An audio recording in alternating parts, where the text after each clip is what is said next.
एक बार अर्जुन गौतम बुद्ध के पास जाकर कहता है, मेरे जीवन में बहुत अशांति है। कृपा करके आप मेरा मार्गदर्शन कीजिए, जिससे कि मैं इस अशांति से छुटकारा पा सकूं। गौतम बुद्ध अर्जुन से जीवन की अशांति का कारण पूछते हैं। अर्जुन उत्तर देता है, अत्यधिक विचारों के कारण मेरे भीतर बहुत सारे विचार आते हैं, जिससे मेरा मन अशांत रहता है।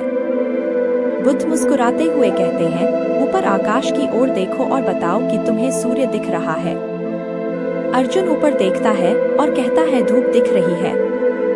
बुद्ध उससे पूछते हैं कि अगर तुम लगातार धूप में खड़े रहोगे तब क्या होगा? वह कहता है, मुझे अत्यधिक गर्मी लगेगी और शरीर में बेचैनी होगी। बुद्ध अर्जुन से कहते हैं कि अगर धूप में खड़े रहने से तुम्हें गर्मी लगती है तो इसमें दोष किसका है, सूर्य के ताप का या तुम्हारा? अर्जुन कुछ सोचने के बाद कहता है, इसका जवाब आप बताइए। बुद्ध कहते हैं, सूर्य का काम है ताप देना और ताप का काम है गर्मी लगना। ऐसे में तो दोष तुम्हारा ही है कि तुम धूप में जाकर खड़े हुए, जिससे कि तुम्हें गर्मी लगी। तुम्हें अगर शीतलता चाहिए तो तुम्हें छाव में रहना होगा। ठीक इसी तरह चंचल मन का भी स्वभाव होता है विचारों और भावनाओं को जागृत करना। विचार क्षण भर के लिए होते हैं, लेकिन विचार से पैदा हुई भावनाएं देर तक टिकी रहती है। लेकिन यह तुम्हें निर्णय लेना है कि तुम्हें विचार और भावनाओं के साथ चलना है या अलग दिशा बनानी है। बुद्ध कहते हैं, मन को शांत करने के लिए तन के आयाम पर काम करना सबसे आसान तरीका है। शरीर के स्तर पर हमारी कर्मेंद्रियां और ज्ञानेंद्रियां है। कर्मेंद्रियां कर्म और ज्ञानेंद्रियां ज्ञान से जुड़ी होती है। इससे हम अपनी संवेदनशीलता को बढ़ा सकते हैं, यानी हम जो भी काम करें उसे आनंद के साथ करें। मन के आयाम से हटकर तन के आयाम पर जाने से ही तुम्हारा चित्त शांत होगा।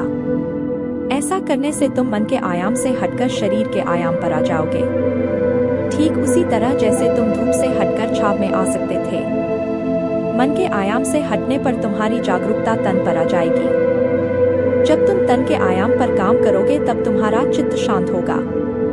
इसलिए हर काम को तन के आयाम पर करने से मन स्वतः शांत हो जाता है। अर्जुन बुद्ध से कहता है, अपने भीतर के सुर को कैसे सुने?